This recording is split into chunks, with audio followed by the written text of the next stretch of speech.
తెలంగాణ రాష్ట్రంలో సంవత్సర కాలంలో ప్రభుత్వ పనితీరు ఏందో, ప్రభుత్వ సత్తా ఏందో తేలిపోయింది. ఎక్కడ ప్రతిపక్షాలని పనిచేయనీయకుండా అసలు ప్రభుత్వ శాఖలతో పని చేయించే దమ్ము లేక కేవలం ఒక పోలీస్ శాఖతోనే ప్రభుత్వాన్ని నడిపే పరిస్థితిలో ఇంత బలహీనమైన ప్రభుత్వమో తేలిపోయింది రేవంత్ రెడ్డి ప్రభుత్వం. పైకి మాత్రం మేకపోతు గంభీరాలు ప్రదర్శిస్తూ కేసీఆర్ రావాలి, ఇది రావాలి, అది రావాలి అని చెప్పి కోతలుగా వస్తున్నారు. కానీ కేసీఆర్ గారిని పక్కన పెట్టండి, పార్టీని పక్కన పెట్టండి, మా విద్యార్థి సంఘాలు, బీఆర్ఎస్ విద్యార్థి సంఘ నాయకులు గురుకుల పాఠశాలలను సందర్శిస్తాం, గురుకుల పాఠశాలల్లో ఉన్న పరిస్థితులను తెలుసుకొని వస్తాం, నివేదిక ఇస్తాం అని చెప్పి ఒక కార్యక్రమాన్ని తీసుకొని పాఠశాలకు వెళ్ళే ప్రయత్నం చేసిండ్రు. మేము పార్టీగా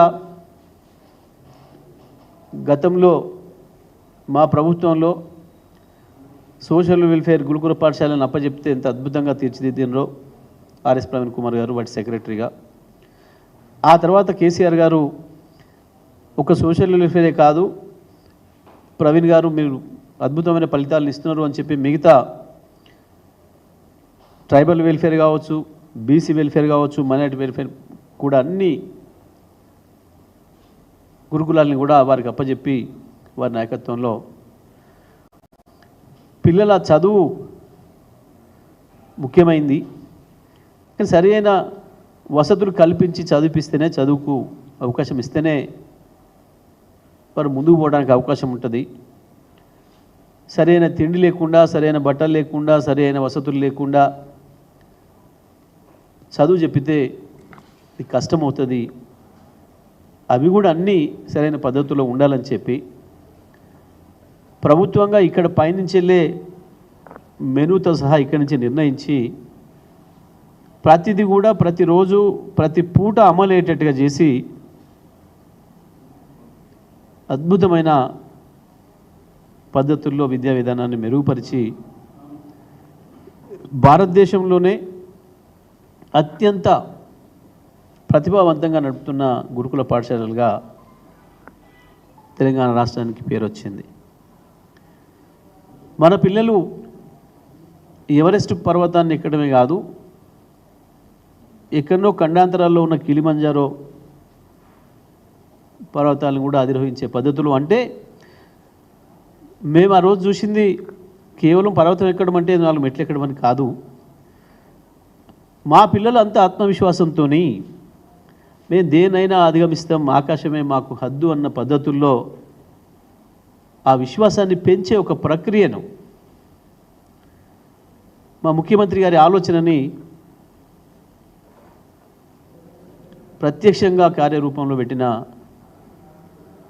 ప్రవీణ్ కుమార్ గారిని ఈ మధ్యకాలంలో గురుకుల పాఠశాలపైన విమర్శలు వస్తున్నాయి.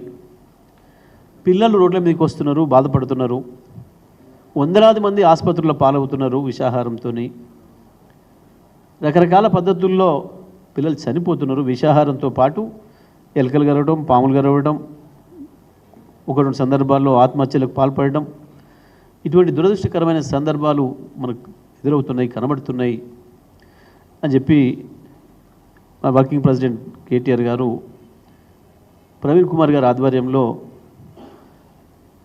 విద్యార్థి నాయకులుగా పనిచేసిన అనుభవం ఉన్న మా పార్టీలో కూడా ఇప్పుడు ప్రస్తుతం వివిధ విభాగాల్లో పనిచేస్తున్న మిత్రులను కలిపి కమిటీ వేశారు. ఆ కమిటీ కూర్చొని మొత్తం రాష్ట్రంలో మనమే పోవడం ఇబ్బంది అయింది కాబట్టి బీఆర్ఎస్వి విద్యార్థులందరినీ కూడా దీంట్లో భాగస్వాములు చేస్తే బాగుంటుంది, ఎక్కడికక్కడ ఆయా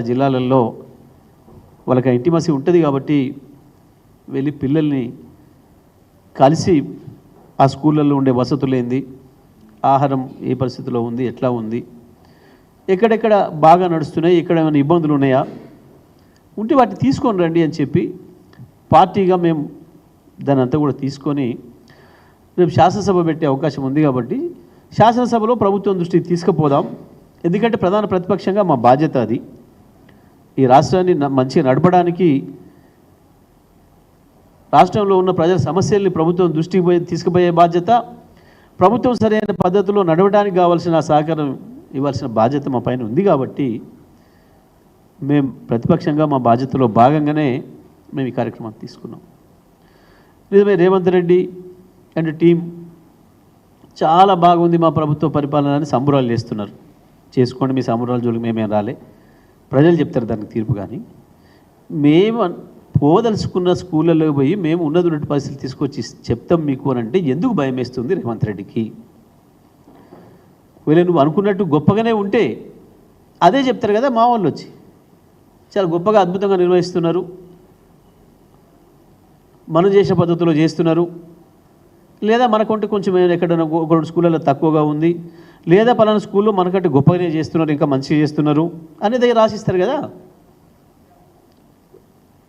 వాళ్ళు అంతకు మించి ఏం చేయడానికి లేదు కదా. ఉన్నదాన్ని లేదు అని చెప్పడానికి లేదు, లేని దాన్ని ఉన్నది అని చెప్పడానికి లేదు. ఉన్నది ఉన్నట్టుగా ఇవాళ ఏముందో దాన్ని ప్రభుత్వం దృష్టిలో పెట్టడం, ప్రభుత్వం దృష్టికి తీసుకురావడం అనేది మా బాధ్యతగా మేము భావించినాం. మరి ఎందుకు స్కూళ్ళలో పోవడానికి అనుమతిస్తలేడు రేవంత్ రెడ్డి? ముందు రోజే ఉత్తర్వులు వచ్చినాయట.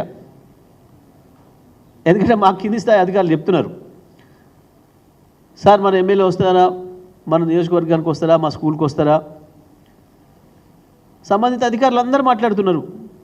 ఏ ఒక్కరో కాదు, అన్ని జిల్లాలలో అన్ని పాఠశాలలకు సంబంధించిన ఏరియాలో ఉన్న పోలీసులు మాట్లాడుతున్నారు. మా కార్యకర్తలను అడుగుతున్నారు, సార్ మన ఎమ్మెల్యే గారు వస్తారా? మాకంటే ముందే రేవంత్ రెడ్డే సమాచారం ఇచ్చిండు మేము వస్తామన్న విషయాన్ని. ఏమని? అడ్డుకోండి, అరెస్ట్ చేయండి, లోపల పోనీయకండి. రేవంత్ రెడ్డి మమ్మల్ని పోనీయమని ఓకే, కానీ పిల్లలే వస్తున్నారు కదా రోడ్ల మీదకి. నువ్వు మమ్మల్ని ఓనియాకు ఓకే, గా పిల్లలు అభంశుభం తెలియని పిల్లలు, అబద్ధాలు ఆడడం తెలియని పిల్లలు ఎందుకు వచ్చి రోడ్ల మీద వందలాదిగా వేలాది మందిగా కూర్చుంటున్నారు? సో ఉండాలి కదా నీకు. స్పష్టంగా తేలిపోతుంది, రేవంత్ రెడ్డి మా టీఆర్ఎస్వి పిల్లలనే స్కూల్ లోపలికి అడుగుపెట్టనిచ్చే పరిస్థితిలో లేడు అని అంటే ఆ స్కూళ్ళ పరిస్థితి ఎంత అధ్వానంగా ఉందో అర్థం చేసుకోవచ్చు. ఎంత మించిన నివేదిక అవసరం ఉందని నేను అనుకోవడం లేదు. రేవంత్ రెడ్డి ఇచ్చుకుంటున్నాడు తన గురుకుల పాఠశాల నిర్వహణ పైన ఆయన చక్కదనం ఎట్లుందో ఆయనకు ఆయనే సర్టిఫికెట్ ఇచ్చుకుంటున్నాడు మా వాళ్ళని ఆపడం ద్వారా. మా వాళ్ళు ధర్నాలు చేస్తామనిలే, స్కూల్ బైకాట్ చేయిస్తానికి పోలే. మా కార్యక్రమం అది కాదు. కేవలం స్కూల్లో పోయి 2, 3, 4 పిల్లలు, ఒకవేళ మీ ప్రిన్సిపల్ చెప్పి మీరు ఎక్కువ మందికి అయితే డిస్టర్బ్ అవుతుంది అనుకుంటే ఇద్దరికి ఇస్తే ఇద్దరికి పర్మిషన్. మేము కూడా 5గురే మమ్మల్ని ఎక్కువ మమ్మల్ని చెప్పలే. ఇంకా ప్రత్యేకంగా కేటీఆర్ గారు చెప్పారు, ఎక్కడైనా మహిళా డిగ్రీ కళాశాలలు కానీ ఇతర మహిళా గురుకులాలు ఏమైనా ఉంటే, గర్ల్స్ స్కూల్స్ ఏమైనా ఉంటే, మీరు మగవాళ్ళు ఎవరైతే ఉన్నారో పోయిన వాళ్ళు తప్పకుండా అక్కడికి మన మహిళా నాయకురాలను అక్కడ లోకల్ ఉన్న వాళ్ళని కూడా తీసుకొని పోండి. ఎందుకంటే ఆ పిల్లలు మహిళలకైతే చెప్పుకోగలుగుతారు వాళ్ళ సమస్యలు అని కూడా చెప్పి ఇంత జాగ్రత్త తీసుకున్నాం మేము పార్టీగా. ఒకవేళ మేము బాయ్కాట్ పిలిపో ఇంకోటో ఇస్తే అది ఇస్తాం, అది వేరే విషయం. మేము ఆ పనికి పూనుకోలే. మహిళలు ఉన్న స్కూళ్ళకి, గర్ల్స్ పిల్లలున్న స్కూళ్ళకి మహిళల్ని పొమ్మని చెప్పినాం మా లీడర్లతో పాటు, మా విద్యార్థి నాయకులతో పాటు. కానీ రేవంత్ రెడ్డికి భయం వేస్తుంది, ఉరుకుడు ఉడుతుంది.